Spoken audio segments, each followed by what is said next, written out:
Nous souhaitons vraiment rester des nouveau-nés toute notre vie? Je pense pas.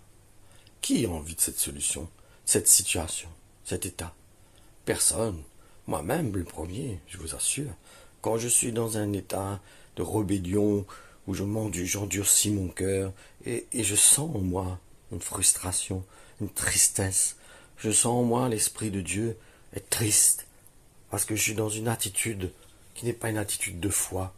Je suis pas une attitude de liberté, où je m'attends à l'Esprit de Dieu, où je m'attends à la grâce de Dieu pour m'aider à grandir et à obéir. 1 Pierre 2,2 nous dit: les nouveau-nés réclament leur lait à corps et à cri. Vous aussi, vous êtes des enfants nouvellement nés à la vie d'en haut. Recherchez donc avidement le lait pur, spirituel de la parole, afin qu'il vous fasse grandir dans la vie nouvelle. Allons lire maintenant Hébreux 5, 13, 14. Mais celui qui continue à vivre de lait montre par là qu'il est encore enfant. Il n'est pas apte à saisir un enseignement relatif aux justes exigences de Dieu. Il n'a aucune expérience de ce qu'est une vie juste. C'est encore un bébé. Les adultes, par contre, ceux qui ont atteint une certaine maturité spirituelle, prennent de la nourriture solide. Ils ont exercé leurs facultés et ont ainsi acquis, par l'expérience, un sens moral affiné qui leur permet de distinguer ce qui est bien et de ce qui est mal. Si vous souhaitez réellement devenir des adultes, si nous souhaitons chacun de nous devenir des adultes, il faut écouter les serviteurs de Dieu qui dispensent droitement la parole de Dieu. Il ne faut pas se leurrer, il ne faut pas se raconter des histoires. En fait, ce sont ceux qui transmettent la parole de la même façon que le faisaient les premiers apôtres, qui n'acceptaient pas les compromis. Ils ne racontaient pas des blagues, des histoires, des jolies histoires bien chatoyantes, bien agréables pour la chair et tout. En effet, ils ne recherchaient pas leur intérêt, en faisant plaisir au plus grand nombre. Mais ils gardaient l'évangile dans le même état d'esprit qu'ils l'avaient reçu. Attention à ceux qui nous enseignent, vers qui ceux qu'on se tourne. Est-ce que réellement ils dispensent la parole de Dieu dans le même esprit que l'ont fait les premiers apôtres? Il faut s'assurer cela. En effet, dans Éphésiens 4, 11, 18, nous est dit: ces dons aux hommes sont variés. Il nous a donné certains frères comme apôtres, d'autres comme porte-parole de Dieu, d'autres comme évangélistes, d'autres encore comme bergers et enseignants. Et tous ces dons ont été accordés pour le perfectionnement des chrétiens, afin qu'ils soient tous convenablement équipés pour le service et que chacun soit rendu capable d'exercer son ministère en vue de la formation du corps de Christ. Le but, c'est d'être formé à la stature de Christ. Nous ne nous laissons pas séduire. Après, il nous a donné ses frères pour que nous parvenions à une profonde unité par le moyen de la foi et d'une parfaite connaissance du Fils de Dieu, que nous devenions majeurs, pleinement matures, que notre personnalité atteigne son plein épanouissement sur le modèle du Christ, et que nous formions tous ensemble cet homme parfait qui constitue la plénitude qui nous vient du Christ. C'est pareil, chaque fois je répète les mêmes choses, mais si Christ est venu dans un corps, ça représente son Église. Ne nous trompons pas, l'Église de Christ a une place primordiale.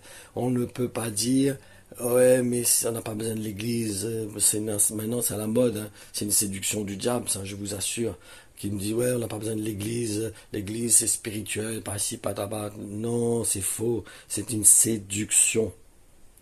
Car il ne faut pas que nous restions toujours de petits enfants, ressemblant à ces esquifs ballottés par les flots et entraînés çà et là par chaque coup de vent, c'est-à-dire chaque doctrine en vogue.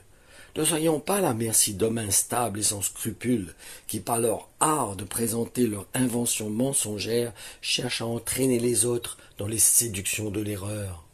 Non, Dieu veut que nous maintenions fidèlement la vérité dans l'amour et que nous la prêchions par toute notre vie, c'est notre vie qui a besoin de rendre témoignage de la parole. Ainsi, nous entrerons dans une communion toujours plus intime avec celui qui est la tête de l'Église, le Christ vivant. Nous grandirons vers lui à tous égards, jusqu'à ce que nous ayons pleinement atteint sa mesure, car c'est de la tête que tout le corps tire cohésion et unité. C'est en restant dans sa dépendance que l'ensemble, bien lié et coordonné grâce aux différents muscles et ligaments, ça c'est les membres, hein, c'est chacun de nous ça, forme une structure harmonieuse à condition que chaque organe remplisse son office suivant la fonction qui lui a été assignée et selon les forces et capacités qui lui ont été données pour suffire à ses besoins.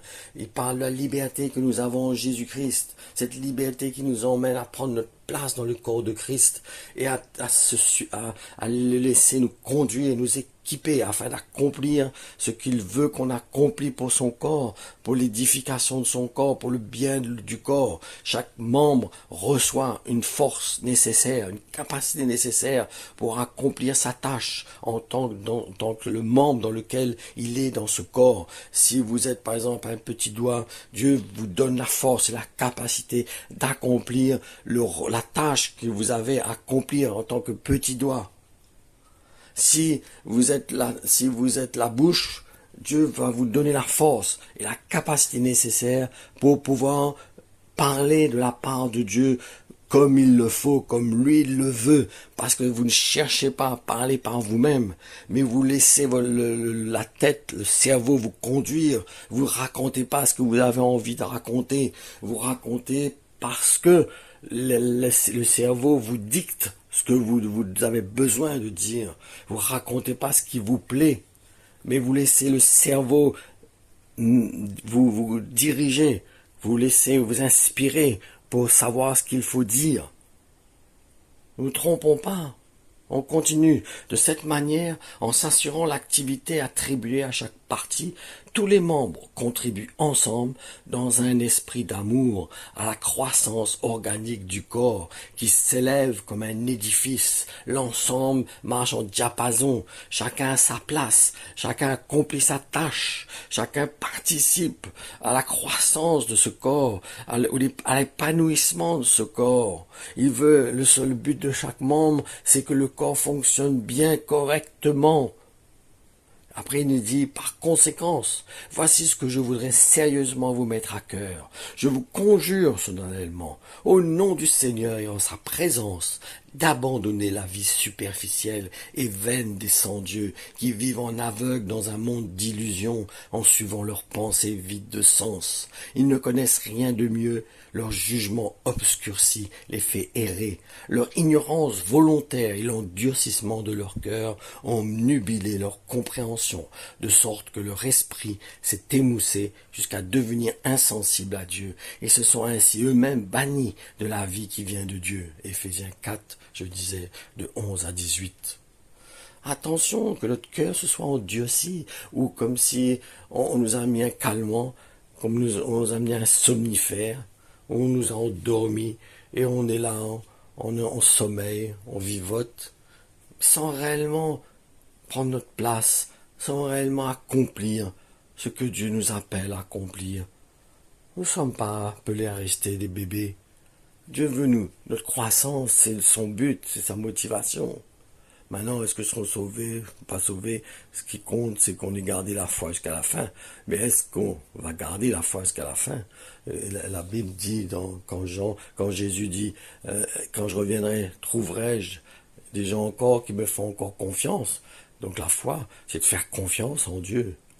Donc, quand Christ viendra, il veut trouver des gens qui lui font confiance. Mais confiance à faire quoi? Hein? On fait confiance à Dieu pourquoi? Pour avoir une guérison? Vous croyez que c'est ça que Dieu parle là?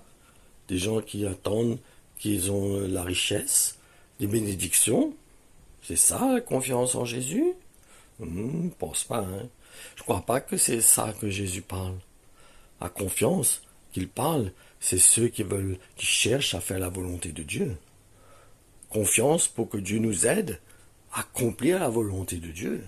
Que l'Esprit de Dieu nous donne la volonté d'accomplir sa volonté. De nous détacher de certaines faiblesses, de certains péchés qui nous lient, qui nous retiennent captifs. C'est ça, faire confiance à Dieu, pour moi. Ce n'est pas de demander des bénédictions, c'est pas faire confiance à Dieu, ça. Faire confiance à Dieu, c'est de lui demander la grâce, de savoir qu'il a accompli ce qu'il a accompli sur la croix, me permet de recevoir le Saint-Esprit. Et le Saint-Esprit en moi produit en moi la force, la volonté de faire sa volonté. Voilà la foi. Voilà ce qu'est la foi. Voilà ce qu'est la vraie liberté. La liberté, c'est quand je suis libre de la condamnation. Je suis libre de tout esprit de condamnation qui me dit, toi, tu arriveras jamais. Toi, tu n'es pas capable. Toi, jamais tu pourras mettre la loi en pratique. Tu n'as pas la force. Tu n'as pas assez de volonté. Tu n'arriveras jamais. C'est ça l'esprit de la loi. C'est ça de quoi nous sommes libres. Cet état d'esprit de dire que je ne peux pas y arriver. Parce que la foi en moi me dit, Christ a tout accompli et je suis en Christ. Et qu'en étant en Christ, le Saint-Esprit qui m'a envoyé va me donner la force de faire sa volonté comme Christ lui-même a fait la volonté de son Père. Parce que ce n'est plus moi qui vis, mais c'est Christ qui vit en moi. Voilà la foi. Soyez bénis.